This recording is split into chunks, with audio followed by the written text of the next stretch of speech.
సంజ వేళలో తొలి పొద్దు పొడుపులో తెలవారే తూర్పులో వినిపించే రాగం భూపాలం ఎగిరొచ్చే కెరటం సింధూరం తొలి సంజ వేళలో తొలి పొద్దు పొడుపులో తెలవారే తూర్పులో వినిపించే రాగం భూపాలం ఎగిరొచ్చే కెరటం సింధూరం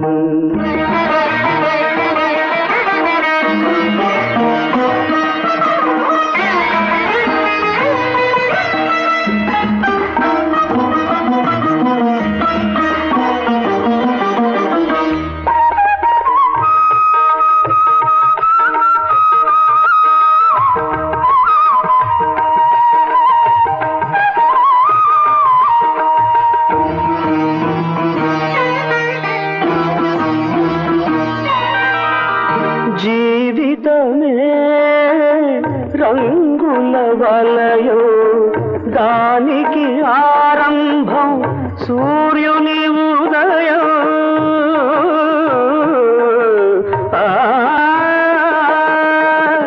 జీవితమే రంగుల వలయో దానికి ఆరంభం సూర్యుని ఉదయం గడిచే ప్రతి నిమిషం ఎదిగే ప్రతిబింబం గడిచే ప్రతి నిమిషం ఎదిగే ప్రతిబింబం వెదికే ప్రతి ఉదయం దొరికే ఒక హృదయం ఆ హృదయం సంధ్యారాగం వేలు కొలిపే అనురాగం తొలి సంజ వేళలో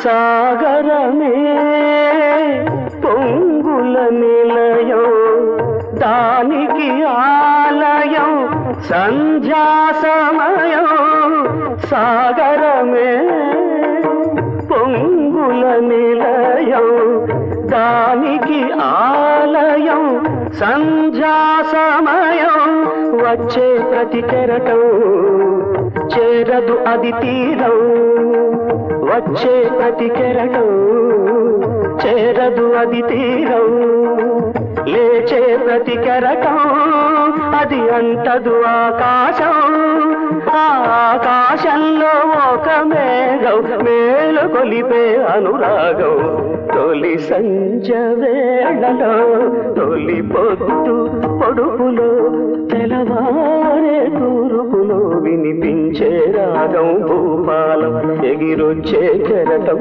సింధూరం లేచే ప్రతి కెరటం అది అంటదు ఆకాశం ఆకాశంలో ఒక మేఘం మేలు కొలిపే అనురాగం తొలి సంజ వేళలో తొలి పొద్దు పొడుపులో తెలవారే తూర్పులో వినిపించే రాగం భూపాలం ఎగిరొచ్చే కెరటం సింధూరం అతని ఆశీర్వచనములు మా తల్లిదండ్రుల ఆశీర్వచనములు అంతమంది మన ఫ్యామిలీ అందరినీ తీసుకోవాలని ఆశిస్తూ ఈ కార్యక్రమం నిర్వహణ మా అన్నయ్య గారు చెప్పిన వెంటనే నేను కూడా స్పందించి అలాగే తప్పకుండా కలిసి ఈ కార్యక్రమం చేసుకుందామని ఎంతో సంతోషంగా ఆనందంతో అంతమంది ఈ కార్యక్రమం చేసుకుందామని ఈరోజు మిమ్మల్ని అంతమంది ఆహ్వానించాము.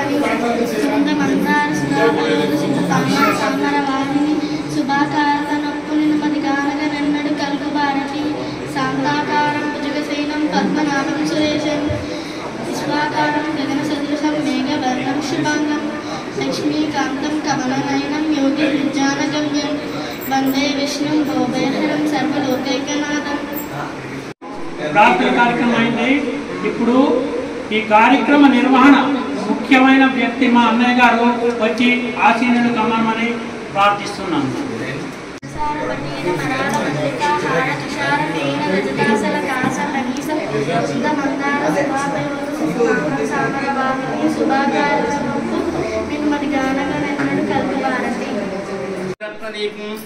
ఆజానుబాహుమరవిందదలాయతాక్షం రామం నిశాచర వినాశకరం నమామి. వందే శంభు ఉమాపతిం స్వరూపం వందే జగత్కారణం వందే పన్నగభూషణం మృగధరం వందే పశూనాపతిం వందే సూర్య శతాంకవర్ణినయనం వందే ముకుంద ప్రియం వందే భక్తజనాశ్రయవరదం వందే శంకరం. డాక్టర్ కేఎస్ఎల్ మూర్తి గారిని సభ అలంకరించాలని ప్రార్థిస్తున్నాను. మూర్తి గారిని మా అన్నయ్య గారు మంతా నీలకంఠ గారు దుస్తాలతో సత్కరిస్తున్నారు.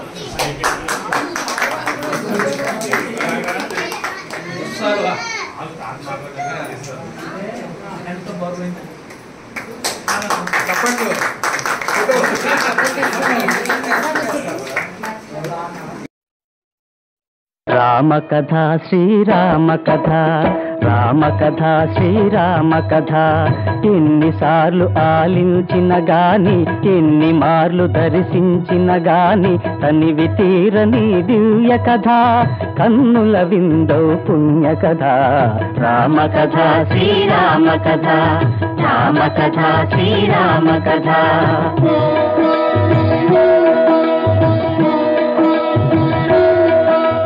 అనగనగా కోసల దేశానికి అధిపతి దశరథ మహారాజు, అతనికి రాణులు ముగ్గురు వరుసగా, కౌసల్య సుమిత్ర కైకేయి.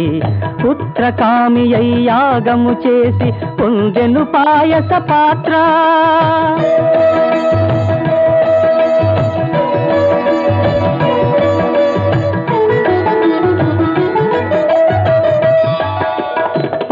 నరించి పంచెను సతులకు, వారు ధరించిరి గర్భములు, ప్రసవించెను రాముని కౌసల్య.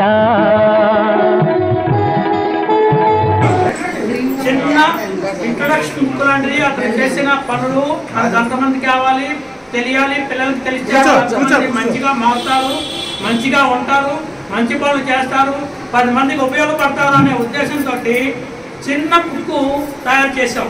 అతి చిన్న పుస్తకం మనకి, మన కుటుంబ సభ్యులకి. దాన్ని ఇప్పుడు పుస్తకావిష్కరణ శ్రీ చీఫ్ గెస్ట్ మూర్తి గారు అండ్ మా పెద్ద మా అమ్మ, నాకైతే పిన్ని మామ పిన్ని అవుతుంది, మా ఇంటికి ఇప్పుడు ఉన్న కొల పెద్ద ఆవిడ ఇప్పుడు పుస్తకావిష్కరణ ధర్మావత మామ గారు చేస్తారు.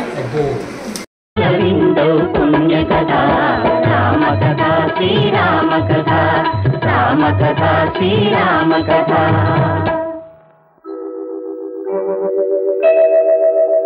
యాగరక్షణకై రామలక్ష్మణుల యాచించెను విశ్వామిత్రముని, ముని మాటను జవదాటగనేరక పనిచెను దశరథ భూజాని, పనిచెను దశరథ భూజాని. యాగమును చెరుపగా అరుదించిన దానవులా,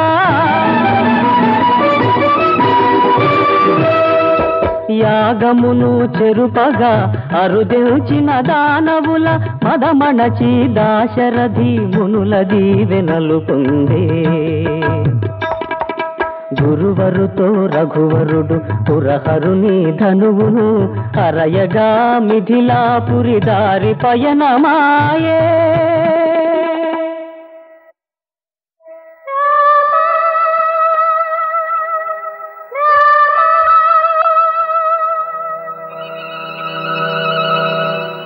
రామా రామా రామాయని కారడవిని పిలుచువారు ఎవరని జాలిగొని రాతి రూపులోనున్న అహల్యను పాదధూళితో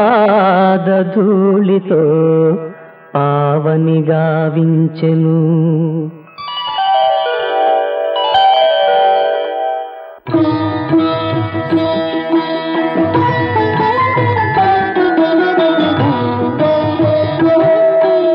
రామచంద్రుని రాక విని మిథిలాపురేంద్రుడు గారవించి,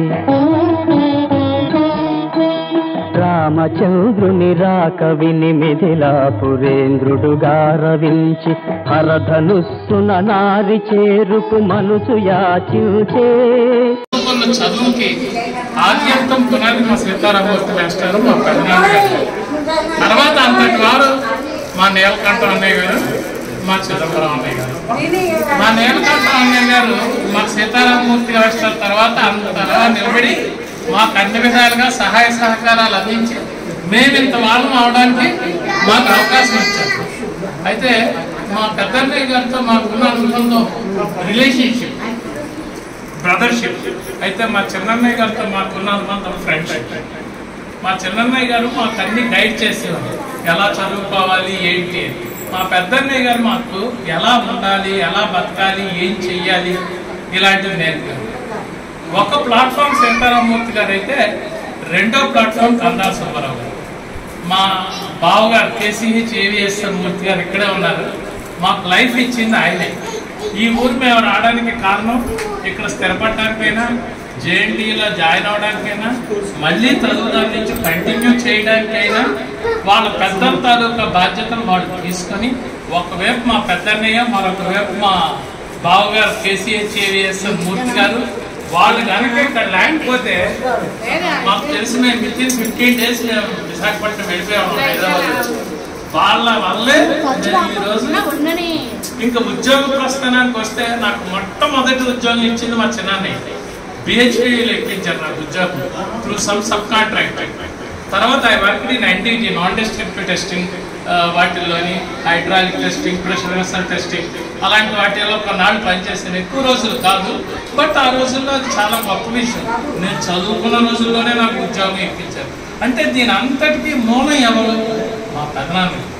మా పెదనాన్నగారు కప్పకంలో పెరిగిన వాళ్ళు వాళ్ళ బాధ్యతలను, ఆయన బాధ్యతలను కూడా వాళ్ళ బాధ్యతలుగానే తీసుకొని ఈ రోజు దాకా మొత్తం కుటుంబ సభ్యుల్ని ఒక మర్రి వృక్షం కింద జనాలందరికీ ఎలా సేద తీర్చుకోవచ్చో అంత పెద్ద వృక్షంగా, వటవృక్షంగా మారి వాళ్ళు అందరినీ, వీళ్ళు వాళ్ళు అన్నారు, మొత్తం అన్నదమ్ముల పిల్లల్ని, వాళ్ళ తాలూకా భార్యని, వాళ్ళ తాలూకా పిల్లల్ని ఈ రోజుకి కూడా ఇంతమంది ఇక్కడ ఉన్నారంటే దానికి కారణం మా పెద్దన్నయ్య, చిన్నయ్య.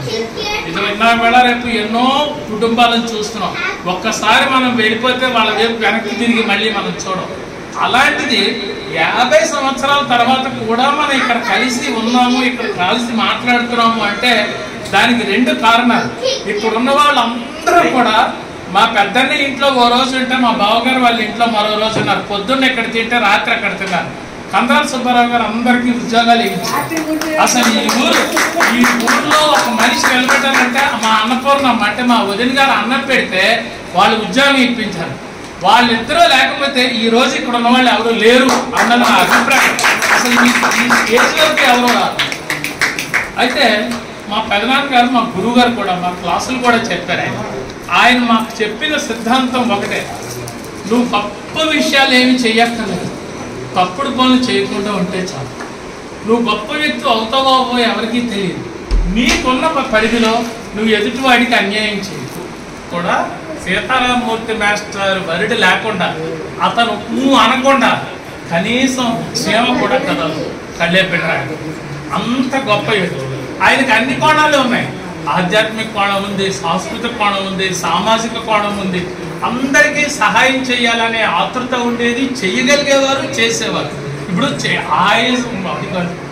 ఆశ ఉన్నంత మాత్రాన పని అవ్వదు. ఆశ వేరు, ఆచరించడం వేరు. ఆయన ఆశ పద్ధతి ఆచరించగలిగారు. అతను ఒక గుడి కట్టించాలంటే కట్టించగలిగారు. ఆ గుడికి ఈ రోజు మనం నడిచి వెళ్ళలేని పరిస్థితిలో ఉన్నాం, కానీ ఆ రోజుల్లో ఆయన గుడి కట్టించారు, బడి కట్టించారు. ఒక మనిషి గురించి ఏదైనా చెప్పాలంటే ఒక ఇల్లు కట్టించారు. అతను అన్నీ చూశారు. వాళ్ళ అన్నదమ్ములు మొత్తం బాగోగులన్నీ ఆయన ఉన్నంతకాలం ఆయనే చూసుకున్నారు. ఆయన ఎక్కడున్నా మా అన్నయ్య ఉన్నాడు అనే ధైర్యంతోనే వాళ్ళు పక్క ఊరికి వెళ్ళి ఉద్యోగాలు చేశారు, వచ్చారు. ఎన్నోసార్లు మీలో ఎంతమందికి నాకు తెలుసో నాకు తెలియదు, కానీ సీతారామమూర్తి మాస్టర్ తమ్ముళ్ళు అందరూ కూడా వాళ్ళు ఉద్యోగాలు మానేశారు. ఇటు కానీ అటు కానీ వాళ్ళని తిరిగి దెబ్బలాడి తిట్టి కొట్టి తీసుకొచ్చి మరో ఉద్యోగంలో పెట్టారు. ఇందులో ఎంతమందికి నాకు తెలుసు మీకు తెలియదు, మా అన్నయ్యలకు కూడా తెలియకపోవచ్చేమో నాకు తెలియదు ఆ విషయం. వాళ్ళు ఉద్యోగాలు మానేస్తే తిరిగి తీసుకొచ్చి కూడా ఉద్యోగాల్లో పెట్టేవారు సీతారామమూర్తి మాస్టర్. ఎంతో మంది మీరు చూసుకోండి, మీ మొత్తం లెక్క చూసుకోండి, వాళ్ళని అడగండి. లేకపోతే వాళ్ళు మీ చిన్నాన్నలు పెద్దనాన్నలే కదా, బయట వాళ్ళే కాదు. వాళ్ళని అడిగి చూడండి ఒకసారి, వాళ్ళు చెప్తారు. ఎవరైనా ఉద్యోగం మానేసి వెళ్ళిపోతే వెంటనే పట్టుకుని వాళ్ళ దగ్గరికి వీళ్ళ దగ్గరికి కందాల సుబ్బారావు గారు, మంతా సుబ్బారావు గారితో వెళ్ళి అక్కడ ఉన్న వాళ్ళందరూ లోకల్గా మాస్టర్లే most of the piece. So నాకు తెలిసింది మా పెదనాన్నగారి గురించి ఇంతే. నా ఫౌండేషన్ మొత్తం మా పెదనాన్నగారితో. నేను ఎంకామ్ ఫస్ట్ ఇయర్ చదివేదాకా కూడా ఆల్మోస్ట్ మా పెదనాన్నగారు నాకు తెలుసు. బీకామ్ కంప్లీట్ అయ్యి ఎంకామ్ దగ్గరికి వచ్చే టైం వరకు నాకు తెలుసు. అతను వేసిన బాటలోనే మేము నడిచాం. మేము గొప్పవాళ్ళమయ్యామా అవలేదా అన్నది this is a credit of Mantha Sitaramamurthy గారు అండ్ మా బావ కేసీహెచ్ఎస్ మూర్తి గారు, నీలకంఠం గారు, చిదంబరం గారు. Thank you for giving this opportunity. మా నాన్నగారితో ఉన్న విషయాలు, అతను చేసిన విషయాలు, అతని వల్ల పొందిన ఫలాలు అన్ని చెప్పారు. చాలా సంతోషిస్తున్నాము. నెక్స్ట్ శ్రీ బుహలింగేశ్వర స్వామి గారు. మా పెదనాయన గారు శ్రీ మంతా సీతారామమూర్తి గారు, మా దొడ్డమ్మ గారు, మంతా సూర్యుడమ్మ గారికి వందనములు. మా పెదనాన్నగారు శ్రీ మంతా సీతారామమూర్తి గారి శత జయంతి సందర్భంగా 2 మాటలు వినిపించదలుచుకున్నాను. మా పెదనాన్నగారు ఉపాధ్యాయ వృత్తి చేసుకుంటూ అనేక ధార్మిక మరియు సాంఘిక కార్యక్రమములు చేసేవారు. క్రమశిక్షణ, దైవభక్తి, పరోపకారం, సాంఘిక సహాయ కార్యక్రమములు చేసేవారు. ఆయన గొప్ప దార్శనికులు అని చెప్పుటకు అందుకు ఉదాహరణ మా ఊరికి హై స్కూల్ తెప్పించుటకు ఎనలేని కృషి చేసి హై స్కూల్ తెప్పించినారు. ఆ రోజుల్లో ఎవరైనా హై స్కూలు చదువుకోవాలంటే చాలా దూరం వెళ్ళి చదువుకోవలసి వచ్చేది. అది చూసి ఆయనకు గొప్ప ఆలోచన వచ్చి మన ఊరికి ఎలాగైనా హై స్కూల్ పెట్టించాలని, మన ఊరి పిల్లలే కాక చుట్టుపక్కల 10 గ్రామముల పిల్లలు మన స్కూల్లో చదువుకోవచ్చునని అభిప్రాయపడి ఈ కార్యక్రమం చేసినారు. ఇది 1950 ఆ ప్రాంతంలో జరిగినది. స్కూలు తీసుకురావాలని ఆలోచన వచ్చినది, కానీ స్థలము సేకరించాలి, డబ్బులు సేకరించాలి, పనులు చేయించాలి. అందుకు ముందు మా చింతాత గారు స్థలమును ఇచ్చినారు. డబ్బులు వసూలు చేయుటకు ఎన్నెన్నో గ్రామములు తిరిగి అందరి సహాయ సహకారములతో నగదు రూపేణ, వస్తు రూపేణ సేకరించారు. ఆ స్కూలు తీసుకురావడం అనే యజ్ఞానికి పూర్తి చేయుటకు 4-5 సంవత్సరములు త్రిమూర్తులు శ్రీ మంతా సీతారామమూర్తి గారు, శ్రీ మంతా సుబ్బారావు గారు తాతగారు, శ్రీ కందాల పట్టాభిరామమూర్తి గారు అహర్నిశలు కష్టపడి సాధించినారు. వారి ఆశీస్సులతో ఎంతోమంది విద్యార్థులు ఆరితేరి ఎన్నో ఉన్నతమైన పదవులు చేపట్టినారు. 1950 నుండి 1980 వరకు గల కాలములో శ్రీ సీతారామమూర్తి గారు, శ్రీ సుబ్బారావు గారు, శ్రీ పట్టాభిరామమూర్తి గారులను తెలియని విద్యార్థులు, గ్రామ ప్రజలు లేరు అనడానికి అతిశయోక్తి కాదు. మరియు ధార్మిక కార్యక్రమంలో మా పితామహులు చిదంబర స్వామి గారు శ్రీరామకోటి వ్రాయడం పూర్తి చేసి భద్రాచలంలో అప్పగించినారు.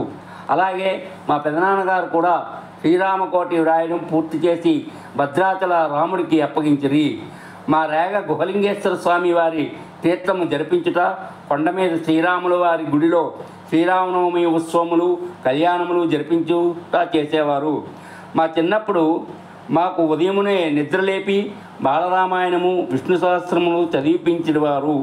తరువాత ఇంగ్లీషు, లెక్కలు, తెలుగు సబ్జెక్ట్స్ హోంవర్క్ కాకుండా అడిషనల్గా assignments, copy writing, matching and vocabulary tables చేయించిన వారు. శ్రీరామకోటి పత్రములు అందరికీ ఇచ్చి రాయించిన వారు. మా స్కూల్లో యానివర్సరీ నిర్వహించిన వారు. కల్చరల్ ప్రోగ్రామ్స్, సాంఘిక సంక్షేమ కార్యక్రమములు నిర్వహించిన వారు. వారి యొక్క ప్రేమ వాత్సల్యములతో ఈరోజు మంచిగా ఉంటున్నాము. మా నలుగురు తాతగారుల ఇళ్లలో ఏ కార్యక్రమము చేయాలన్నా మా పెదనాన్నగారి, దొడ్డమ్మగారి సలహాలు తీసుకోకుండా ఏ పని చేసిన వారు కాదు అనడానికి అతిశయోక్తి లేదు. ఈ రకంగా ఎన్నో పనులు, పండుగలు, కార్యక్రమములు చేసినవారు. మా ఇంట్లో పోస్ట్ ఆఫీస్ కూడా నిర్వహించిన వారు. తర్వాత మా సుబ్బారావు తాత గారు నిర్వహించారు. చివరిగా మా పెదనాన్నగారు గొప్ప వివేకవంతులు, దార్శనికులు, దాన ధర్మజ్ఞులు, మాట తప్పని వారు. వారు వేసిన దారిలో ఎంతోమంది నడిచారు. సినిమా యాక్టర్ వెంకటేశ్వర గుమ్మడి మా బావగారు, సీతారాములు మా తోటికోడలు రామలత, నిండు దంపతులు. చిన్నతనాల్లో మా బావగారు హై స్కూల్ పని మీద వస్తూ ఉండేవారు. మా బావగారే కాదు, మా చిన్నాన్నగారు పటామేశారని, ఇంకో మామగారు సుబ్బారావు గారని, మా బావగారు ముగ్గురు వస్తూ ఉండేవారు. వచ్చి వాళ్ళ పనులు చూసుకొని భోజనం చేసి వెళుతుండేవారు. వచ్చిన వెంటనే మా నాయనమ్మేమో, మా ధర్మమ్మ బావగారు వచ్చారు, గల్లుమని రూపాయలు తెచ్చారు, దాని చేతిలోన పోస్తారు అని పాట పాడారు. అలాగే అంటే ఆయన మాకు, మా చెల్లికి నాకు చెరో రూపాయి పెడుతూ ఉండేవారు. అందుకోసమని మా నాయనమ్మ అలా పొంగిపోయి పాడేది. మా నాయనమ్మ పెద్ద కూతురు, కొడుకు అంచేత మనవడు అంటే ఎంతో అభిమానం. మా నాన్నకి అభిమానం, మా నాయనమ్మకి అభిమానం. అంతలా అంత ఎక్కువగా చూసేవారు. ఏదో ఆ సందర్భాల్లోనూ, ఆ రకంలోనూ అది నన్ను చేసుకున్నారు. వాళ్ళ తమ్ముడికి అభిమానంగానే చూసేవారు.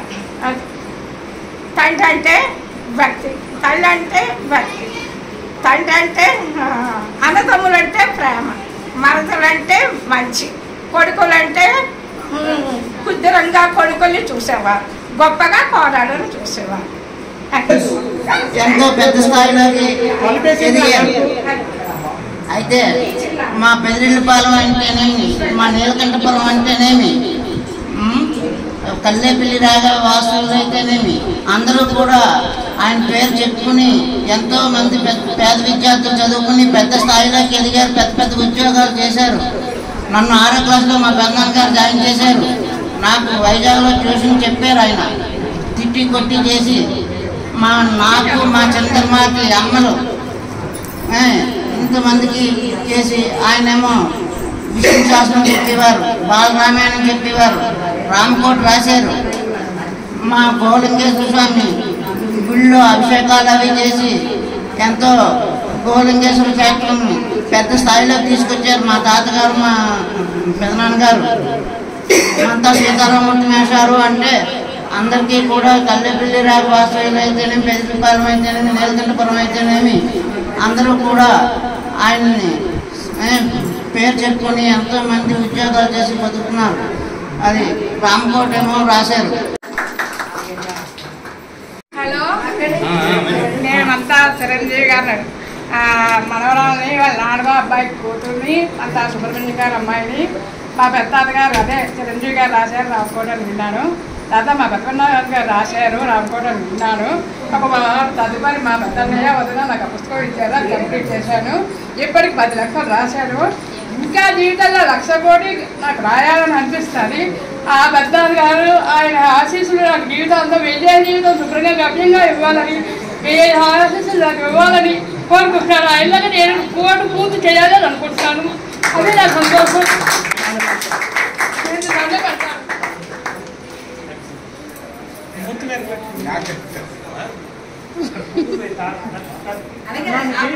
మా రాధమ్మ అంటే మనవరాలు సీతారామయ్య గారు మనవరాలు చేసిన అద్భుత కార్యక్రమం ఏమిటంటే జ్యోతిష్యంలో PhD చేసింది. రావాల్సిన సర్టిఫికెట్ అవి త్వరలో వస్తున్నాయి, ఒక 10-15 రోజుల్లోనే. ఈ విషయం అంతా వాళ్ళకి యూనివర్సిటీ వాళ్ళు ఇన్ఫర్మేషన్ ఇచ్చారు. ఆ సందర్భంగా వాళ్ళ అమ్మగారు నాన్నగారు చిన్న సత్కారం చేసుకుంటున్నారు వాళ్ళకి, కూతురికి అల్లుడికి.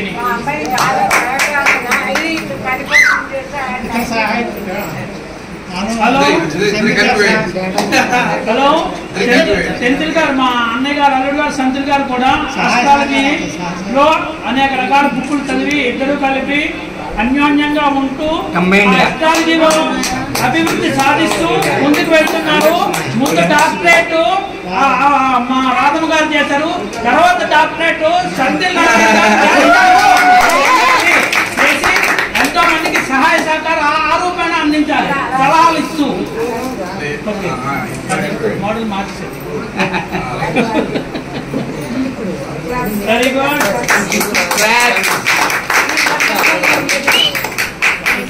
చాలా సంతోషం. నాకే తెలియదురా ఈ విషయం. ఇప్పుడు ఆస్ట్రాలజీలో ముఖ్య విషయాలు 2 చిన్న ముక్కల్లోని ఇద్దరూ చెప్పాలని నేను ప్రార్థిస్తున్నాను. చెప్పండి. ఆస్ట్రాలజీలో PhD సాధించారు. హీరా ఫోటోలు ఇచ్చుకోండి. చిన్నప్పటి నుంచి ఎంఏలో జాయిన్ అవ్వమని మా ఆయనగారు నాకు సలహా ఇచ్చారు. తర్వాత PhD చేయమని కూడా ఆయనే సలహా ఇచ్చి ముందుకు నడిపించారు. జనరల్ గా అందరికి ప్రత్యక్ష అయితే నాకు ప్రత్యక్ష కూడా అయ్యారు. అందుకే నేను చాలా సంతోషిస్తున్నాను, భావిస్తున్నాను. మా ఇంట్లో వాళ్ళు అమ్మ, నాన్నగారు, అమ్మ, మా అబ్బాయి, మా ఆయన గారు అందరి సహకారంలో నేను PhD పూర్తి చేయగలిగాను. త్వరలో సర్టిఫికేట్ వస్తుంది. అయితే ఇప్పుడు PhD దేంట్లో చేస్తాను అంటే ఎడ్యుకేషన్ అంటే ఇప్పుడు మన పిల్లలు పుట్టగానే ఇంటర్మీడియట్ 10th రాగానే మనకి జాబ్ వేస్తుంది. వీళ్ళు ఎటు వెళ్తారు, ఏం చదువుతారు, అసలు వీళ్ళు ఏం చదవగలరు, ఏం ఐడియాస్ ఉన్నాయని మన అందరూ తర్జన పడుతూ ఉంటాం. అనేక యూనివర్సిటీల చుట్టూ తిరుగుతూ ఉంటాం కాలేదు. అయితే ఇవన్నిటి నుంచి అసలు ఎందులో జాయిన్ అవుతారు, ఏం చదువుతారు, ఎందులో సెటిల్ అవుతారు అన్న విషయం మీద PhD చేయడం జరిగింది. నేను 150 జాతకాలు తీసుకున్నాను. డాక్టర్స్ 50, IITs, IIMs 50, అలాగే చార్టెడ్ అకౌంటెంట్స్, కాస్ట్ అకౌంటెంట్స్ వీళ్ళు ఒక 50 చార్ట్స్ తీసుకున్నాను. మన ఇంట్లో ఉన్న వాళ్ళందరికీ కూడా ఇందులో ఇంక్లూడ్ చేశాను, ఎవరెవరు ఈ ప్రొఫెషన్స్లో ఉన్నారు. అయితే పిల్లల జాతక చక్రం చూసి దాని ద్వారా వాళ్ళు ఏం చదువుకుంటే పురోగతి అంటే వాళ్ళ లైన్ ఎందులో రాసి పెట్టిందో మనం తెలుసుకుని దానికి తగ్గట్లో మనం చదువుకోవడం బెస్ట్ అన్న సదుద్దేశంతో నేను ఈ PhD చేశాను. Education and profession. Thank you so much. మా పెదనాన్నగారు సీతారామూర్తి గారి గురించి మాకు చాలా పెద్ద అనుబంధం హడావిడి ఉంది. మాకు చిన్న జ్ఞానం వచ్చి మాకు 3-4 ఏళ్ల పిల్లలప్పటి నుంచి ఆయన్ని చాలా బాగా తెలుసు. ఆయన చాలా సాంప్రదాయంగా మంచిగా ఉండడం అనేది మాకు తెగ చెప్పేవారు. ఎవరు వచ్చినా మాకు మంచినీళ్ళు తీసుకొచ్చి ఇవ్వాలి అని మేము పెరట్లో నూతి నుంచి నీళ్ళు ఎవరో తోడు చేయాలి కంచెంబుల్లో మోసుకుని వీధిలోకి వచ్చి ఇచ్చేవాళ్ళం. అయితే ఆ కంచెంబు నీళ్ళు ఒకరికి తాగించేవారు, పక్క వాళ్ళకు ఉండేవి కాదు. మళ్ళీ మా సర్వీస్ ఏంటంటే వీధిలోంచి పెరట్లోకి వెళ్ళి నీళ్లు తేవడం. తర్వాత ఆయన బొట్టు, గాజు అలాంటి వాటికి చాలా ప్రాముఖ్యత ఇచ్చేవారు. తర్వాత ఆయన స్టూడెంట్గా మేము ఉండడం కూడా మాకు బాగా ఇది. నా 6వ క్లాసు ఆయన హై స్కూల్లో మాస్టర్గా ఉండడం, మేము ఇచ్చేయడమును. మాకు క్లాస్ టీచర్గా కూడా ఉండేవారు ఆయన. తర్వాత స్కూల్లో ఒక రావి చెట్టు, వేప చెట్టు ఉండేది. దాని చుట్టూ ఒక పెద్ద దిమ్మ ఉండేది. అది ఖర్చుతో తయారు చేసింది. అక్కడ కూర్చుని ఆయన క్లాస్ లేనప్పుడల్లా రామ్కోట్ రాసుకునేవారు. అక్కడ అప్పట్లో ఇన్ని ఫెసిలిటీస్ హడావిడి తెలీదు. ఎవ్వరు పిల్లలు బొట్టులు పెట్టుకుని రాకపోయినా అక్కడ ఒక తిలకం సీసా పెట్టేవారు. ఆ మొన్నటికో 3వ రోజుకో ఎవరో తస్కరించేవారు దాన్ని. మళ్ళీ అక్కడ కుంకుమ ఒక సీసాలో నీళ్లు అవి పెట్టి బొట్టు పెట్టుకుని రండమ్మా అని చెప్పేవారు. ఇప్పుడు నాకు అవన్నీ చూసాక ఇప్పుడు పిల్లల్ని చూస్తే ఏంటి వీళ్ళు ఇలా ఉన్నారు అని మేము అలాంటి శిక్షల్లో ఉండడం వల్ల మాకు బాధ వేస్తూ ఉంటుంది. తర్వాత విష్ణు శాస్త్రము అంటే ఇప్పుడు మాకు తెలుసు, ఎంఎస్ సుబ్బలక్ష్మి పాడారు ఇవి అవి అని. మాకు అప్పటి రోజుల్లో ఏం తెలియదు. ఒక్క రేడియోలో ఎర్లీ మార్నింగ్ వారానికి 3 రోజులు వచ్చేది విష్ణు శాస్త్రం. భక్తిరంజని ఉదయం 6 గంటలకే స్టేషన్ ఓపెన్ అయ్యేది. స్టేషన్ ఓపెన్ అయ్యేసరికి మేమందరం స్నానాలు చేసి, అందరిళ్లలో రేడియోలు ఉండేవి కాదు. వీధిలో గ్రామ పంచాయతీ రేడియో ఒకటి, మా ఇంట్లో రేడియో ఒకటి, అలాగేవో 2-3 రేడియోలు ఉండేవి. తర్వాత రోజుల్లో మా సుబ్రహ్మణ్యం చిన్నాను రేడియో కొన్నాడు. ఆ సుబ్రహ్మణ్యం చిన్నాను రేడియో సుబ్రహ్మణ్యం చిన్నాను వెంటనే ఫాలోస్ నెట్వర్క్ అది తిరుగుతూ ఉండేది. అయితే ఆ 6 గంటలకల్లా మేము స్నానం చేసి, పుస్తకాలు కూడా ఇప్పుడు ఇలా విష్ణు శాస్త్రాలు ఇవి దొరికేవి కాదు. ఎవరింట్లోనైనా 1-2 పాత పుస్తకాలు అవి ఉండేవి. అవి పట్టుకుని కూర్చుని దాని వెనకాతల మనం చదవాలి, చూడాలి అని మేము అలా నేర్చుకున్నదే ఆ విష్ణు శాస్త్రం అవిని. ఆ విష్ణు శాస్త్రం హడావిడి నాకు అవేంటో తెలియదు, కానీ ఆ విష్ణుమూర్తి గరుత్మంతుడు పాముల వెంట వేయడం మేము ఫోటోల్లో చూసిందే. మాకు ప్రపంచం అనేది తెలియదు. మేము పల్లెటూరులో ఉండిపోవడం వల్ల మేము సినిమా చూడలేదు. మాకు ఇంకా వేరే మీడియాలు అలాంటివి ఏవీ లేవు. మా రాముడి పెదనాన్న చెప్పిన రామాయణమే. తర్వాత మాకు కృష్ణ శతకం అంటే మా బుజ్జిపంతుల పెదనాన్న గారు చెప్పిన కృష్ణ శతకమే. πr² పై ఆల్జీబ్రా ఏది చెప్పినా మా అమ్మ చెప్పినవే. వాట్సాప్ స్పీచ్ చెప్పినా అంతే తప్పితే మా సర్కిల్లోదే ఇవాళకి నాకు తెలుసు. మేము అంతకన్నా ఇది చెయ్యం. తర్వాత మాకు కార్తీక మాసము అవి వచ్చిన ఇంపార్టెంట్ రోజులు అవి వచ్చిన మా మామగారు మా సూర్యుడి దొడ్డ ఇద్దరు కలిసి ఓ పెద్ద గిన్నెతోటి ఆవు నెయ్యి తొత్తులో గేదె నెయ్యి తొత్తులో ఏవో చేసి తీసుకెళ్ళి అందరినీ ఒత్తులు వెలిగించండి అర్రా అనేవారు. మా రాముడి పెదనాన్న వాళ్ళ ఇంట్లో ఓ పెద్ద భోషాణం పెట్టి ఉండేది. దాని నిండా రామాయణ శ్రీరామకోటి పుస్తకాలు ఉండేవి. మా దొడ్డగారు ఉదయాన్నే లేచి స్నానం చేసి దాని మీద ఓ పువ్వు పెట్టి ఓ కర్ర పెట్టి దండం పెట్టేవారు. దండం పెడితే ఆ పుస్తకం అందులో ఏముందో అంటే మమ్మల్ని మేము మడిగా ఉండమని ఇదేమో రామకోటి అని అసలు ఆ గదిలోకే రానిచ్చేవారు కాదు.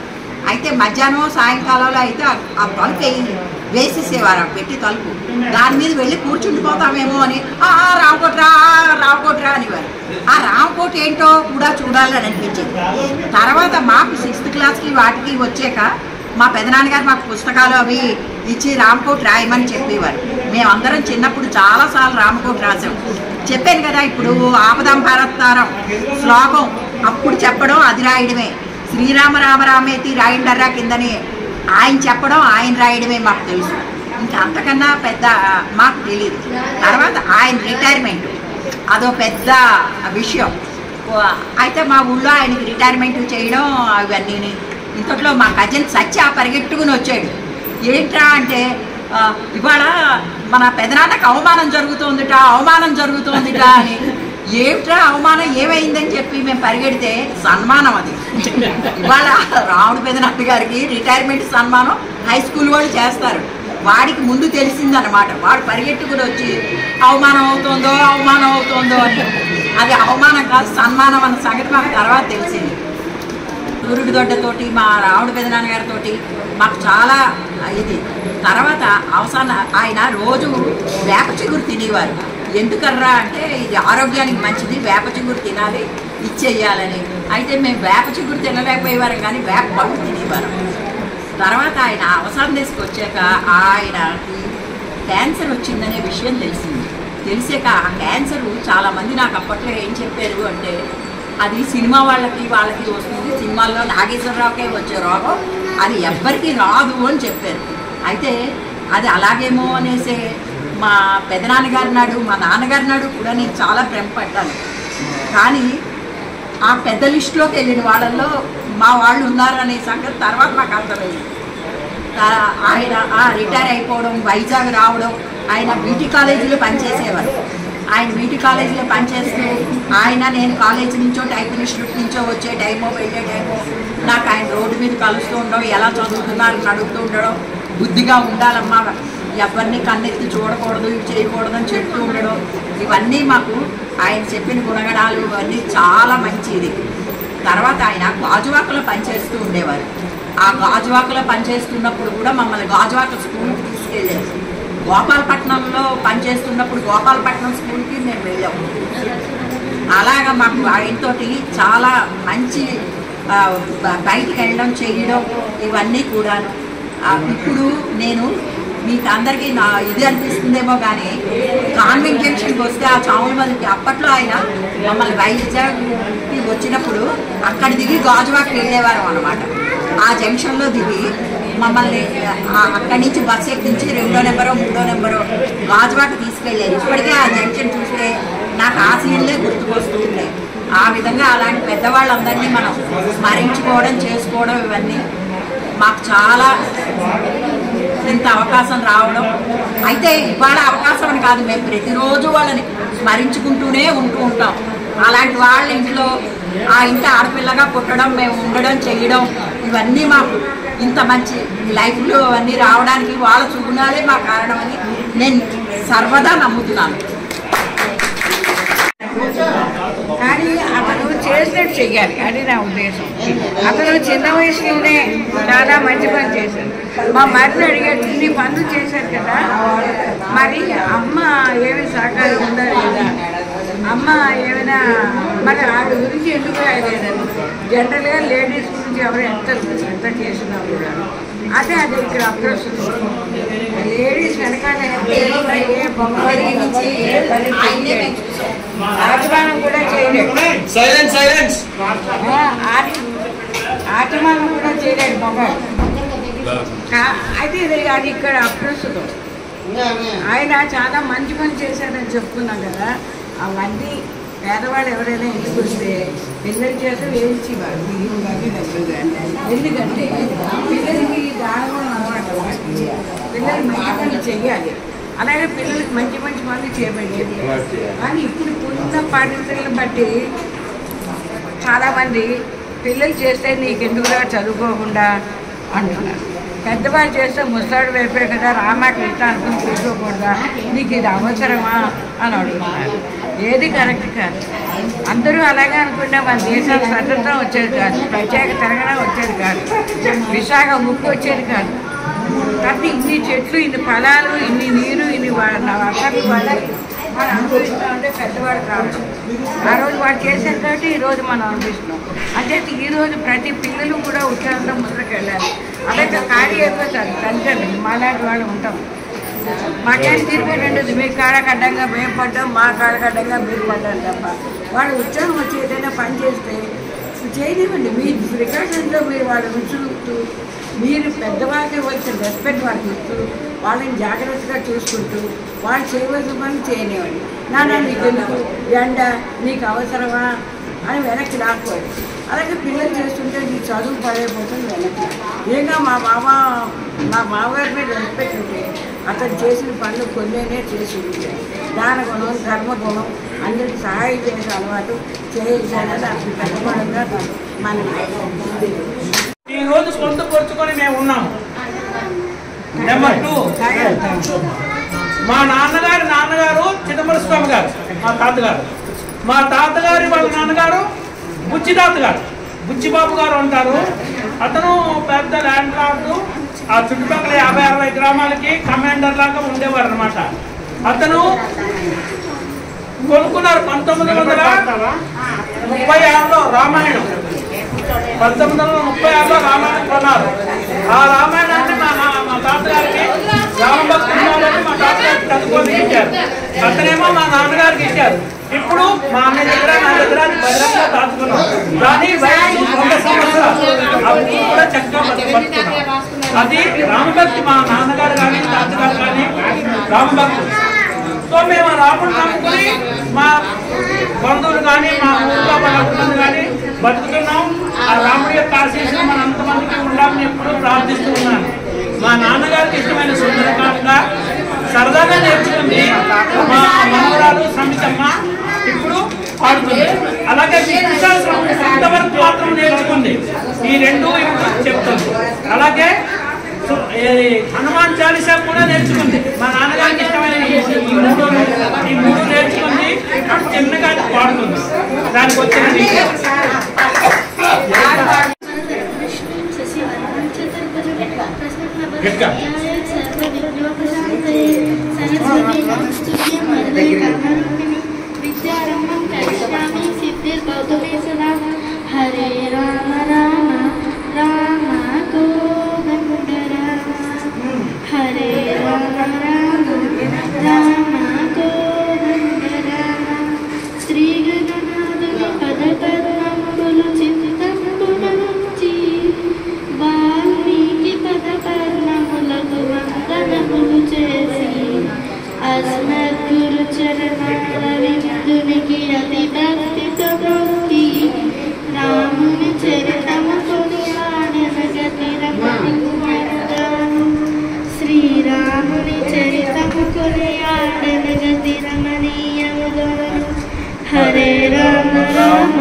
రాముని కార్యము సాధింపగనే మలినినాను 3 యోజనముల సముద్రమునే లంఘించినాను పొంకముగా నది సంకలే కైలంక జొచ్చినాను టింకమైన యాలంకిని పట్టుకు పిండి చేసినాను సూక్ష్మముగా వేగన పురుషోధ చేసినాను నిన్ను గానక జాలక మదిలోకి కుదిరినైనాను అన్ని వెదకి తుదకి వనమునకే తెచ్చినాను కూరిని నీ చెట్టున గల కొమ్మల కుశలందున్నాను ఆ రావణుడి దుర్భాషణ చెవులారా విన్నాను రాక్షసుల రాముల గడ్డ వీక్షించినాను ఆ క్షణమున త్రిజటయు చెప్పిన కలనాలపించినాను వీడక నీవా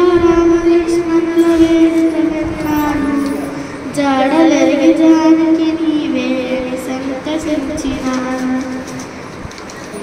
సీతమ్మానిని కాంచుటకై నీ చెంత నిలిచినాను కాతర భావము మాను రాముని దూతనమ్మనేను రాముడెంతటి గుణవంతుడు రమణి నీకే తెలియదు ఆ కన్నమిత్రుడాజానుబాహుడే కలంకంబులే కల్లువాడు కృపజల్లువాడు వాసిల్లురేడు రక్షించు మహాత్ముడు ఇన్ని శుభలక్షణములు కలవాడు ఇనకుల తిలకుండు అన్నకు తోడు తనకు చెల్లువా చిన్ను లెచ్చునన్నా ఓ తల్లి సీత నే తప్పక సాగేటని దూతన తెచ్చును నిన్న వెదకొడుకునే వచ్చినప్పుడు ఎనరుగని నిపుడు ప్రాణ సమానమైన నాకి జానకి కిన్నొచ్చు అని ఆనవాలుగా ఇచ్చిన ముందరమమ్మాయ ఎదురుమా అంచలేక సీత కుందరం హనుమంతుడ సగే మేరలేని సంతోషంతో మారుతి పొంగే మరల సముద్రం దాటి ప్రోవగా మనసు పుట్టగానే గమన వేగమున సముద్రం లంఘించెనుమా రామచంద్రుని భక్తితో భక్తే హనుమంతుడు అదే ఇంకొక వెతుకుతున్నాను దినము తెలిసినను వేచి ఉన్నది పై నదిలో ఓ తల్లి ఓ హనుమా నాపై గల నీ అభిమానం అనచు కౌగలించి చేర్చుకొని ఆ భక్తుని రాముడు మంగళము జయ మంగళము శ్రీ సీతారాములకు మంగళము జయ మంగళము శ్రీ సీతారాములకు హరే రామ రామ రామ కోదండ రామ హరే రామ రామ రామ కోదండ రామ. చీఫ్ గెస్ట్ శ్రీ కేశవ్ మూర్తి గారు తన అమూల్యమైన సందేశాన్ని చెప్పి ఒపీనియన్స్ చెప్పమంటారు. అందరికీ నమస్కారం. మా అక్క బావ గారికి, చిరంబరం బావ బాలక్క గారికి, ధర్మావతత్తకి, ఇందులో నాకు చిన్నవాడు కాబట్టి అందరికి ఆశీర్వదించినాను. నాకు ఊహ తెలిసి నుంచి మా ఇంట్లో తెలిసిన పేరు, మా అమ్మ బదిలించే పేరు రాముడు అన్నయ్య.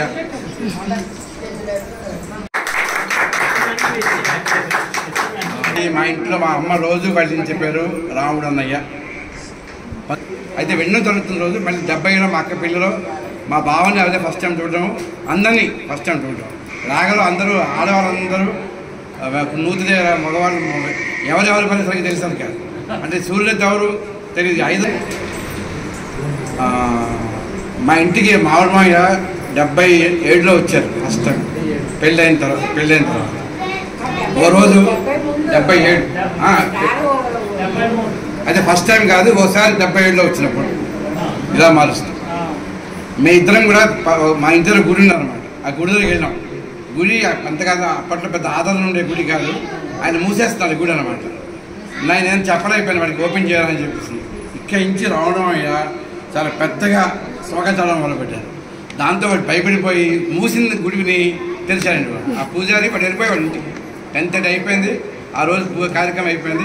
ఇంటికి ఒకసారి చదవగానే అక్కడ ఆడప్పుడు గుడి తీసేసి వాడు నమస్కారం పెట్టాడు ఈయనకి. అంటే మామయ్య అంటే అర్థమైంది వాడికి ఎవరు తన పెద్ద విద్యార్థుల మహర్షి వచ్చాడు, ఓపెన్ చేస్తే మా ఇద్దరు తీర్థం ఇచ్చాడు. తర్వాత నేను చదువుకుంటున్నప్పుడు మాకు సబ్జెక్ట్ పేరు ఎస్టేట్ డ్యూటీ. ఎస్టేట్ డ్యూటీ అంటే అది స్టార్టింగే రామారావు గారు ఉన్నారు, ఆయన చచ్చిపోయారని చెప్పి మొదలవుతాం. ఆ చాప్టర్ మొదలవడమే ఒక చావుతో మొదలవుతుంది. అంటే ఈడీ అనేది అప్పుడే వర్తిస్తుంది. ఇన్హెరెంట్ టాకింగ్ అది. ఓ రోజు మార్నింగ్ చదువుతున్నాను, 4 గంటలు తెచ్చి ఆయన చాలా కోపంగా తెచ్చారు మామయ్య. ఏం మామయ్య తెచ్చారు కావాలంటే నాకు ఏం అక్కర్లేదు, రామా లేదు, కిష్టా లేదు, ఏమిటో మాకు చంపుతున్నారు హృదయం గురించి. ఆ రోజు ఎగ్జామ్ అనమాట నాకు అది. అంటే అది కాదు మామయ్య, ఇవాళ సిలబస్, నువ్వు అలా చదవకూడదు, మనసులో చదువుకో, బయటికి నువ్వు అలా చదవదు చెప్పి తిట్టారు బాగా. అంటే ఆయన అటువంటి అశుభవార్త వెళ్ళకూడదని తప్ప. ఇది ముందు చెప్తాను. నాకు రానికి పెళ్లి చేసింది సూర్యదత్త రావణ మాట. వాళ్ళే పూనుకున్నారు. అంటే ఎన్నో మాటలు వచ్చాయి, అవన్నీ పక్కన పెట్టండి. చివరికి ఈయన మా చిన్నవాడి కూతురు ఉంది చేసుకుంటావా అంటే మా నాన్నగారు ఏం చెప్పారంటే టెలికాస్ట్ మంతాలమ్మని చేసుకోవాలి, ఇంకో ఆప్షన్ నీకు లేదు, నువ్వు ఎవరిని ప్రేమించకూడదు, ఏమిటా మంచకూడదు. నాకు 7 ఏళ్ళ బట్టి మనకి కలిసి వచ్చింది మంతావరం సంబంధం, మంతావరం అమ్మాయిని చేసుకోవాలి అంటే ఆటోమేటిక్గా నేను ఈ అమ్మాయిని ఒప్పుకున్నాను, ఆ అమ్మాయిని ఒప్పుకుంది. కానీ మొత్తం సంధానకత అంతా కూడా ఎందుకో వీళ్ళు కూడా లేరు, మీరు కూడా లేరు అనుకుంటాను. మన మీ ఇద్దరు లేరు. పెళ్లి చూపులకు నేను మీ అమ్మ నాన్న ఆటోలో ఇంటికి వెళ్ళాం. పెళ్లి చూపులు, పెళ్లి మాటలు, భోజనాలు, బొట్లు, మన దారి పొడుగున నాకు సలహాలు అన్నమాట. ఎలా ఉండాలి, ఏం చేయాలి, ఎలా ఉండాలి, ఏం చేయాలని చెప్పి. తర్వాత వీళ్ళ ముగ్గురు కూడా కార్డులో రాయవలసిన విషయాన్ని కానీ కవర్లో రాయవలసిన విషయాన్ని ఒక కార్డులో గిట్టించాను. తర్వాత రావణమా ఏం చేశారు సార్, మా నాన్నగారు కానీ ఉత్తరం రాస్తే వారికి ఆ ఉత్తరం చదివిన తర్వాత పోషణ డిపార్ట్మెంట్ అలవాటు కదా, దాన్ని రీడైరెక్టెడ్ టు నీలకంఠ చేశారు. అదే లెటర్ని రీడైరెక్టెడ్ టు నీలకంఠ. సో ఈ రాగ నుంచి ఉత్తరం అని కాబట్టి ఫ్రీ అయింది. అర్థమైందా? మా నాన్నగారు మామయ్య మీ తాతగారు రాశారు, ఆయన చదివేశారు ఉత్తరం, పైన రీడైరెక్టెడ్ నీలకంఠ అని చెప్పి పెట్టారు. సరే వాళ్ళ డిపార్ట్మెంట్ పోస్ట్ పెట్టిస్తారు. మళ్ళీ ఆ ఉత్తరం అలా ఫ్రీగా విశాపట్టేది. అంటే ఎంత అది గడుస్తూనే ఉన్నారా, లేకపోతే లౌక్యమా, లోకం పోకడా, అవన్నీ కూడా చెప్పేవారు. ఆయన చెప్పేవారు, ఆదరించేవారు, చెప్పేవారు. ఒక విషయం గుర్తులేదు కానీ ఇయర్ గుర్తులేదు కానీ సుంకి వీళ్ళందరూ కూడా వెళ్ళారు, మాను కోసం వెళ్ళారు. పెళ్ళికి కాదు, మాను జనానికి వెళ్ళారు. వాడు వెళ్ళి ఏడిపించాడు పట్టాబాబుని, రావణ పెద్దాన్ని బాగా ఏడిపించారు. వాడు ఆ మాను తెచ్చేవాడు. ఎప్పుడు వీళ్ళు తరగా చెడు మట్టుకుంటూ వీళ్ళు ఏమన్నారంటే వీళ్ళకి మనసు చాలా కోపం అన్నమాట. వీడికి ఏదైనా సాక్షి వస్తే బాగున్నాను అన్నమాట. అలా అవ్వగానే వాడి సుంకి మన ఊళ్ళో దింపాడు విగ్రహాన్న మానుని, వాడి బండి కూలిపోయింది. అంటే గిరాకీ పూర్తిగా అయిపోయిన తర్వాత కాంట్రాక్టర్ కాదు, ఇంటికి వచ్చి ఆ కుక్క దించారు. దించిన తర్వాత వాడు వెళ్ళిపోతుంటే వాడి బండి పడిపోయింది. అంటే వీళ్ళకి ఎంతో కోపం కలిగి ఉంటుంది, మనస్తాపం కలిగి ఉంటుంది, లేకపోతే అలా అంటారు కదా. అలా చాలా చిన్న చిన్న విషయాలు, పెద్ద విషయాలను కూడా నాకు వ్యక్తిగతంగా చాలా సలహాలు ఇచ్చేవారు, ఎలా ఉండాలి, ఎలా చేయాలి. తర్వాత మా పెళ్ళి అయిన రోజే మా సర్వేశ్వర్ గారు పోయారు విశాఖపట్నంలో. ఆ సంగతి మాకు తెలియదు, చెప్పలేదు. నేను రాని ఇక్కడ హైదరాబాద్ మీ ఇంటికి వచ్చాం. మా పెళ్ళిళ్ళు, నా పెళ్లి సందర్భంలో మీ ఇంటినే మేము బయలుదేరాం. ఇప్పుడు అక్క బావ ఆదరించడం అక్కకి కంపల్సరీ, అక్క మామగారు కూడా అంటే మీ ఇంటి నుంచే మేము పెళ్ళి బయలుదేరాం. దాంతో మా నాన్నగారు మంచిగా చెడుకో ఆ రోజు మా వాళ్ళందరినీ మీ ఇంటికే పిలిచారు. అంటే నాకు బాగా గుర్తుంటే సొంత వెంకటరావు భార్య వీళ్ళందరూ వచ్చారు. వీళ్ళందరూ వచ్చి అందరూ వ్యాన్ మీ ఇంటి నుంచే బయలుదేరింది. ప్రతి మనిషికి ప్రతి అకేషన్లోని ఒక సలహా ఇచ్చేవారు. తర్వాత నాకు జాతకం రాశారండి, 12 పేజీల జాతకం రాశారు. ఆ జాతకం చాలా పెద్దది రాశారు, పూర్తి పేరు రాశారు. అందులో అన్నీ అయ్యాయి, ఆల్మోస్ట్ అన్నీ అయ్యాయి. తర్వాత రాగలో నెట్టింట్లో హాల్లో పెద్ద ఇది ఉంది కదా, వంటిల్లు ఏమంటారు, పూజ గది, నెట్టిల్లు వంటిల్లు రెండింటిలో చాలాసార్లు భోజనం చేసేటప్పుడు ఎలా తినాలి, ఎలా కలుపుకోవాలి అంటే ఇవి మీరు అవ్వచ్చు. ఈ రోజులో ఇప్పుడు మా బాగున్నాము. ఈయన చాలా మందికి పెళ్ళిళ్ళు చేశారు, వడుగుని. అలా చిదంబరం పెళ్ళికి నలుగురు ఎంతమందో వ్రతం చేసుకున్నాను. మామయ్య కూర్చుంటాను, నేను అది ఒక్కనే, ఇంకా నాకు ఇంకా పెళ్ళి నిజానికి అడగకుండా ఉండాల్సింది. కానీ ఆయన మాత్రం పాపం నువ్వు ఆ వ్రతం చేస్తావా? చేస్తా. ఆయన నో అనలేదు. నేను గుర్తున్నాను, నేను ఓ పక్కన వ్రతం చేశాను. నేను ఒక్కడే కూర్చున్నాను. తర్వాత ఫీల్ అయ్యాను, ఇదే నేను ఎందుకు అడిగాను. ఆయన మాత్రం నో అనలేదు. నువ్వు చేస్తావా? చెయ్యి. అలా అన్ని విషయాల్లో ఎంకరేజ్ చేసేవారు. ఉండగా ఓపెన్గా చెప్పేవారు. చాలా బాగా చెప్పేవారు. అది కొన్ని ఎగ్జాంపుల్స్ అయితే అసలు చాలా ప్రాక్టికల్గా ఉంటాయి. I can't share any one of you personally, అంతలా ఉంటాయి. కానీ అవి నాకు సచ్చారు. అలా చెప్పేవారు. ఇవాటికి రాని చెప్పినట్టు మా ఆవిడికి మామూలుగా ఇవాళ ఎందుకో పావుగంటలు ఆగిపోయింది. కానీ పుట్టప్పుడు మామూలుగా వదిలితే రోజుకి రాగ విషయాలు తింటే పూర్వకం వచ్చి గంటల సేపు మాట్లాడుతుంది. రోజంతా మాట్లాడుతుంది. ఇవాటికి అక్కడి నుంచి రాలేదు. టీపీ గుర్తులు ఇంకా ఉన్నాయి. సో నాకు అవకాశం ఇచ్చిన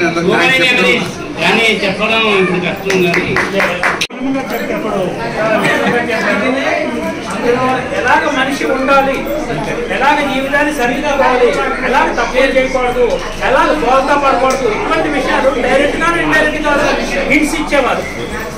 అలాగే వాళ్ళ నాన్నగారు కూడా, వాళ్ళ నాన్నగారు మా నాన్నగారు రాసిన కొన్ని లెటర్లు చదివితే ఇప్పుడు మనకి ఉన్న నాలెడ్జ్ అంతా ఆ లెటర్స్ లో ఉంటుంది. కానీ మేము దాచుకోలేకపోయాం, మాకు తెలియదు. అటువంటి ఉత్తరాలు, కొన్ని వేల ఉత్తరాలు మా నాన్నగారికి వీళ్ళ నాన్నగారికి ఎక్స్చేంజ్ లాట్ ఆఫ్ ఎక్స్పీరియన్స్. అప్పుడే ఇక్కడ పాట వస్తాను, అందాల వస్తాడు వేస్తాడు. అది ప్రతిజ్ఞా పాట సినిమాలో పాట. బాబాయ్ బాబాయ్ ఏమంటున్నారు బాబాయ్ గారు దేవుడు మంచి పాట వస్తాను, బాబు గురించి మంచి పాట వస్తాను. అంటే నువ్వు ఎలా అర్థం చేసుకోవాలి. ఆ కారు దిగారు ఈ పాట మీరింగ్ ఇలా చాలా. ఇప్పుడు అంతమంది వచ్చి పుష్పాలంకరణ చేయాలని ప్రార్థిస్తున్నాను. సదాశివసమారంభాం వ్యాసశంకరమధ్యమాం అస్మదాచార్యపర్యంతాం వందే గురుపరంపరాం. హరి ఓం. శ్రీ గురుభ్యో నమః. గురువు గోవిందుడు ఇద్దరూ ఒకేసారి ప్రత్యక్షమైతే ముందు ఎవరికి నమస్కరిస్తావు అని కబీర్ దాసుని ప్రశ్నిస్తే ఆయన ముందుగా గురువుకే నమస్కరిస్తాను అని అంటారు. అలాంటి మా గురువరేణ్యులు పూజ్యనీయ శ్రీ సీతారామూర్తి మాస్టర్కి ముందుగా నా ప్రణామాలు సమర్పించుకుంటూ, మాకు విద్యాబుద్ధులతో పాటుగా ఉత్తమ సంస్కారాలను అందించిన మహామనీషి. ఒక ఉపాధ్యాయుడు విద్యార్థులకు పదార్థ జ్ఞానం అనగా ప్రాపర్టీస్ ఆఫ్ మ్యాటర్, అదే కాంపోజిషన్ ఆఫ్ మ్యాటర్ తెలియజేస్తాడు. కానీ గురువు మాత్రం పరమార్థ జ్ఞానాన్ని అందిస్తారు. ఆ కోవకు చెందిన గురువులు మా గురువరేణ్యులు శ్రీ సీతారామూర్తి మాస్టారు. తన కోసం జీవించేవాడు మనిషి, సమాజం కోసం జీవించేవాడు మనీషి అంటాము. శ్రీ సీతారామూర్తి మాస్టారు మహామనీషి. అత్యంత వెనుకబడిన గ్రామాల్లో విద్యా వెలుగును నింపిన మహానుభావులు. 1951 సంవత్సరంలో ఎన్నో శ్రమదమాదులు ఓర్చుకుని పళ్ళేపల్లి రేగలో ఒక ఉన్నత పాఠశాల స్థాపన కోసం వారి కృషి ఎంతో ప్రశంసనీయమైనది. తద్వారా కొన్ని వేల మంది విద్యార్థులు విద్యాగంధాన్ని పొందగలిగారు. పాఠశాల స్థాపన విషయంలో చుట్టుపక్కల గ్రామాలకు వెళ్ళి డొనేషన్స్ వసూలు చేసి వాటిని సక్రమంగా జమా ఖర్చులు వ్రాసి ఆ పైకం అంతానికి అనగా ప్రతి పైసకు జమా ఖర్చులు వ్రాసి 2 ఆర్థిక నివేదికలు అచ్చువేయించి సోషల్ ఆడిట్కి అందించినట్టు మహామనిషి శ్రీ మాస్టారు. విద్యార్థులతో పాటుగా సమాజంలో ధార్మిక చింతన వృద్ధి చెందించడం కోసం వారి కృషి ప్రశంసనీయం. స్వయంగా రామకోటి వ్రాసి పిల్లలు పెద్దలు అందరి చేత రాయించి శ్రీరామ మహాయజ్ఞం చేసి అందులో అందరినీ భాగస్వాములు చేసినటువంటి ఆదర్శమూర్తి. 1959వ సంవత్సరం ఏప్రిల్ నెల 30వ తేదీన ఆనాడు రాష్ట్ర ముఖ్యమంత్రి వర్యులైనటువంటి శ్రీ నీర సంజీవరెడ్డి గారిని మారుమూల గ్రామాలైన కళ్ళేపల్లి గ్రామానికి తీసుకువచ్చి నూతనంగా నిర్మించిన పాఠశాల భవనం లోకార్పణం చేయడంలో వారి కృషి గణనీయమైనది. పాఠశాల ఏర్పాటు చేయడంలో శ్రీ చాగంటి అప్పయ్యపంతులు గారు, శ్రీ మంతా నరసింహం గారు, శ్రీ మంతా సుబ్బారావు గారు, శ్రీ కందాడు పట్టాభిరామూర్తి గారు, ఇంకనూ ఎందరో మహానుభావులు యోగదానం ఒక ఉన్నత పాఠశాలగా రూపు సంతరించుకుంది. ఆ పాఠశాలలో వారి దగ్గర విద్యార్థిగా వారి ప్రోత్సాహంతో ఆ పాఠశాలలోనే ఉపాధ్యాయుడిగా, ప్రధానోపాధ్యాయుడిగా ఆ పాఠశాల యొక్క రుణం తీర్చుకునే భాగ్యం నాకు కలగడం, అందున మా గురువర్యులతో కలిసి పనిచేసే భాగ్యం కలగడం నా పూర్వజన్మ సుకృతంగా భావిస్తూ. Thank you very much sir. మా నాన్నగారి గురించి మీ ఒపీనియన్ మేము సేకరించుకున్నాము, దాన్ని పదిలంగా దాచుకుంటాము మా మనసులో. మా గురువుగారైన శ్రీ జిఎస్ఏ నరసింహ గారికి నా నమస్సుమాంజలు. Thank you sir. పట్నం పౌరాణికంలో ఉండేది. ఆ పట్టణంలో దశరథ మహారాజు ఉండేవారు. ఆయనకి 4 కొడుకులు. అందులో పెద్ద ఆయన శ్రీరాముల వారు. ఆ మాదిరిగానే కళ్ళేపల్లి రాగాని గ్రామంలో మంతా చిదంబర స్వామి, ఆయనకి 4 కొడుకులు. ఆ కొడుకుల్లో పెద్ద ఆయన సీతారామమూర్తి అని పేరు. ఎప్పుడో ఆయన రామకోట్లో అవి రాసుకుని భద్రాచలం వెళ్ళి అన్నీ చేసి 4 కొడుకులు, ఓ కూతురును. కూతురికి రామకోటి అని పేరు పెట్టారు, పెద్ద ఆయనకి రాముల వారి పేరు పెట్టారు. అది అలా ఉంటుంది.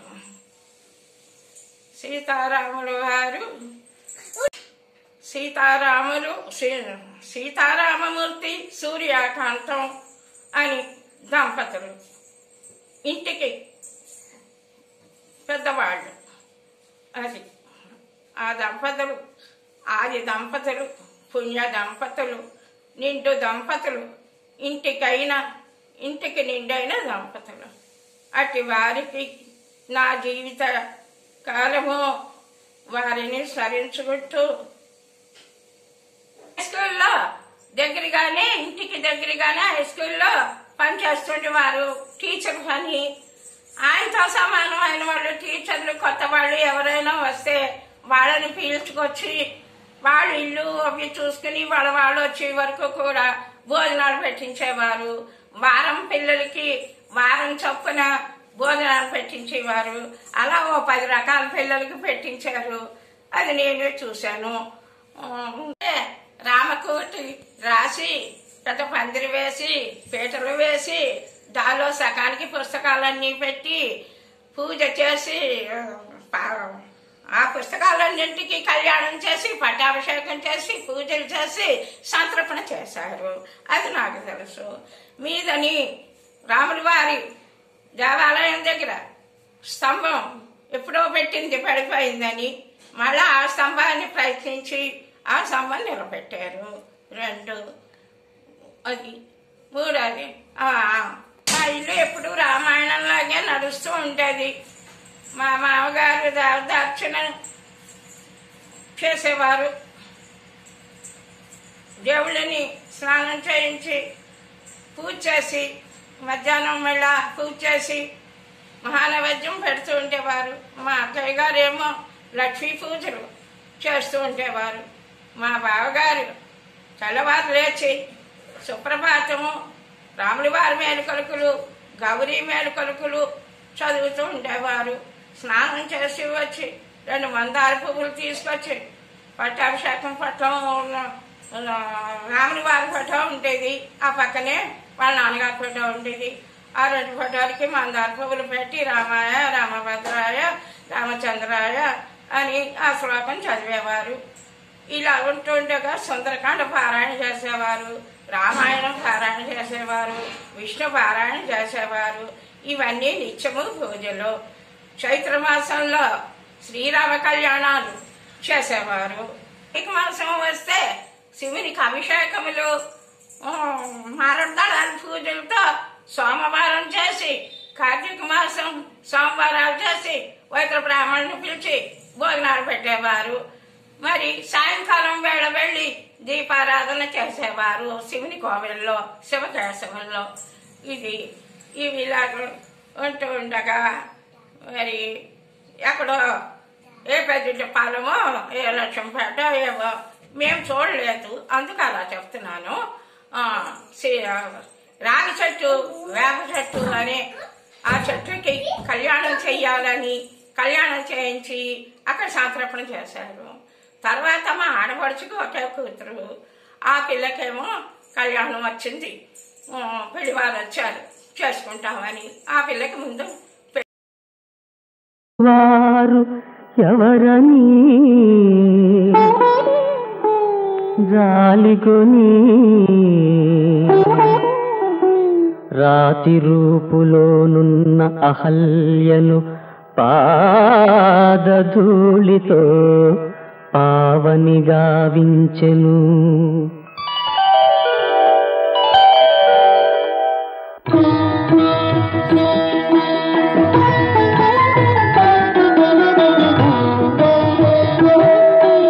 రామచంద్రుని రాక విని మిథిలాపురేంద్రుడు గారవించి, రామచంద్రుని రాక విని మిథిలాపురేంద్రుడు గారవించి, హరధనుస్సున నారి చేరుకు మనసు యాచించే. ఇనకులేశుడు శివుని వింటిని ఎక్కు పెట్టగ విరిగె పెళ్ళని, కన్నె మిన్నా సీత కన్నుల వెన్నెలలు విరిసే.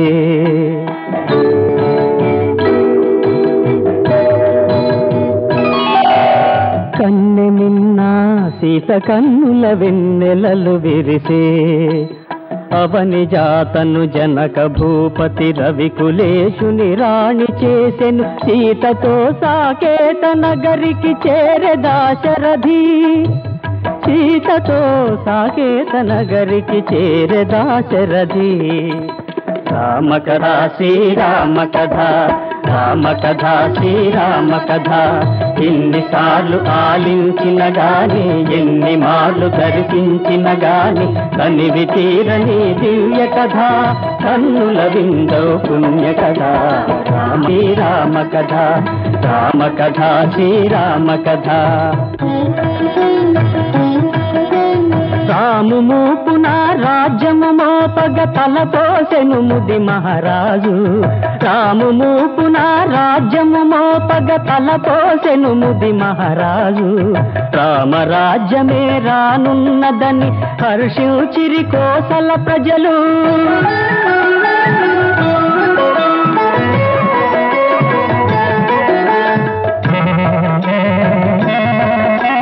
మాయల మారి మందర చూసి మత్సరమున కైకనుడాసి, మాయల మారి మందర చూసి మత్సరమున కైకనుడాసి. లేనిపోని దుర్బోధలు చేసి కైకమదిని పగయగద్రోసే. దేవాసుర సంగ్రామము నాడు పతి తనకిడిన వరాల బదులుగా, రాముని వనముల కనిపి భరతుని రాజును చేయగ పతి గోరే.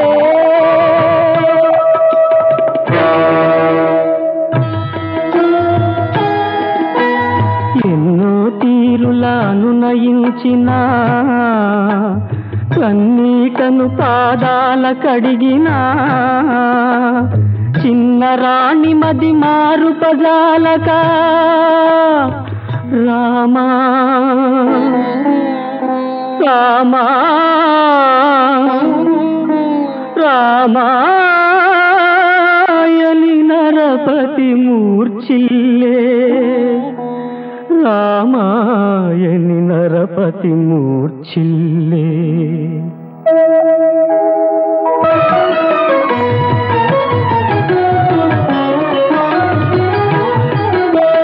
రాముని సముఖానకు రావించి రాజు బాధ వివరించి, రాముని సముఖానకు రావించి రాజు బాధ వివరించి.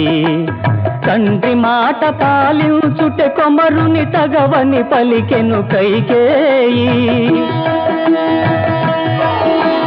ధర్మరక్షకవతారము దాల్చిన దశరథ సుతుడానందముగా, తండ్రి మాట చెల్లింతును నేనని తరలెను వనికి జానకితో.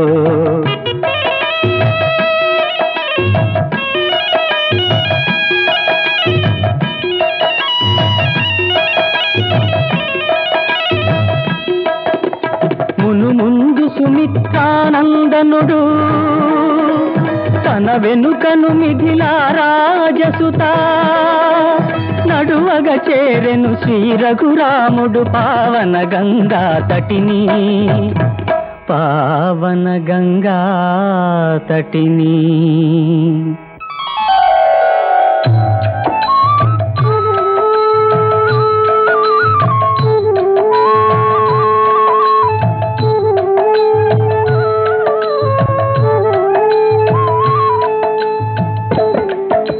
నీ చరణములు సోకినా కటికరాయే నెలతాయనట రామయ్యా ఆ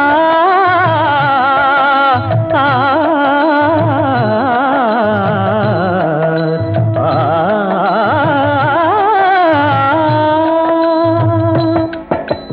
నీ చరణములు సోకినా కటికరాయే నెలతాయనట రామయ్యా నిలుమని రాముని కాళ్ళను కడిగి గుహుడు నదిని దాటించే గుహుడు నదిని దాటించే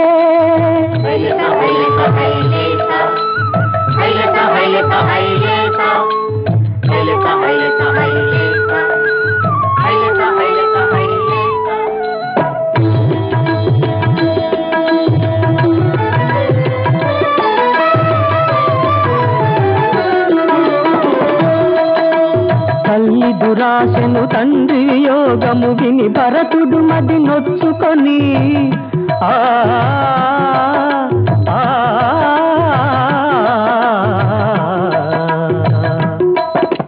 తల్లి దురాశను తండ్రి యోగము విని భరతుడు మది నొచ్చుకొని రాముని రాజ్యము రామునకిచ్చి ఏలించెదనని కదలే అన్న మాట జవదాటనని అది క్షత్రియ ధర్మము కాదని తన కుమారుగా పాదుకలొసగి భరతునయోధ్యకు పంపించే కొండలు కోనలు వనములు దాటి గోదావరి దరి చిత్రకూటగిరి పర్ణశాల నిర్మించి సీతతో రాముడు సుఖముగనుండే రఘురాముడు సుఖముగనుండే రఘురాముడు సుఖముగనుండే రఘురాముడు సుఖముగనుండే రఘురాముడు సుఖముగనుండే రఘురాముడు